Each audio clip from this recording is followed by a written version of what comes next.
High বন্ধুরা, আমি প্রদীপ green home nursery থেকে।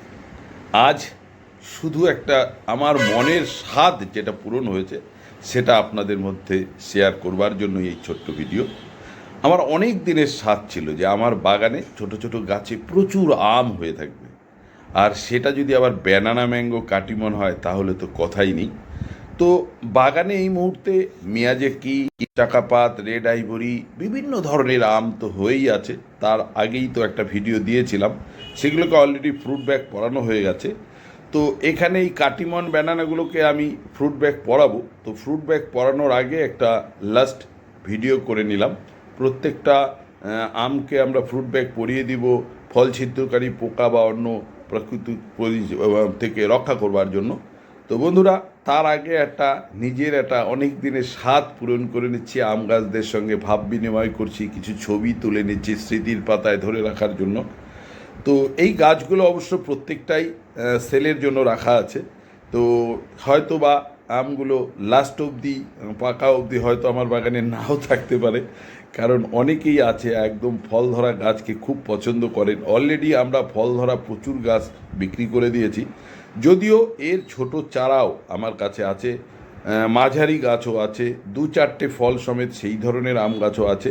তো সব রকম চারাই আছে। যারা আম গাছ ছাদ বাগানে বা বাগানে করবেন বলে ভাবছেন তারা নিশ্চয়ই চলে আসুন।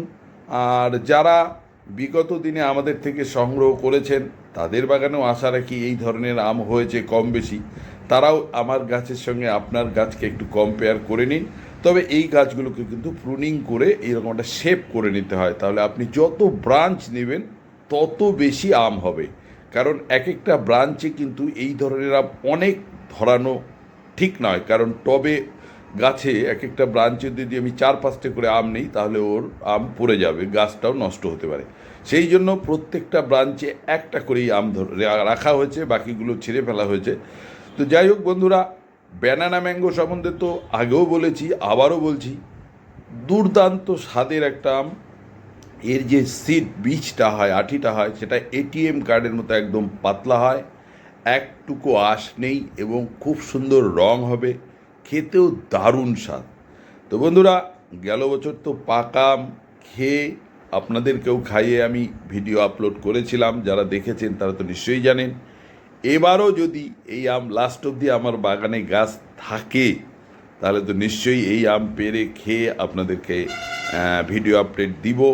তো বন্ধুরা, যারা আম গাছ এখনও নেননি চলে আসবেন আমার বাগানে।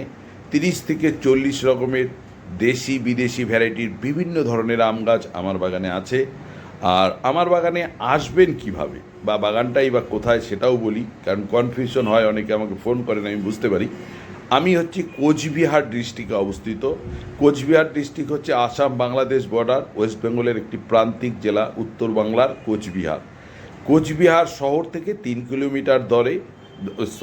কিলোমিটার দূরে এটা কোচবিহার আলিপুরদুয়ার রোডে, একদম হাই রোডের পাশে। আমার গ্রামের নাম খারিজা কাকরিবাড়ি, গোপালপুর বিএসএফ ক্যাম্পের একদম কাছে। আমার নার্সারির পাশে রেডিও সেন্টার আছে।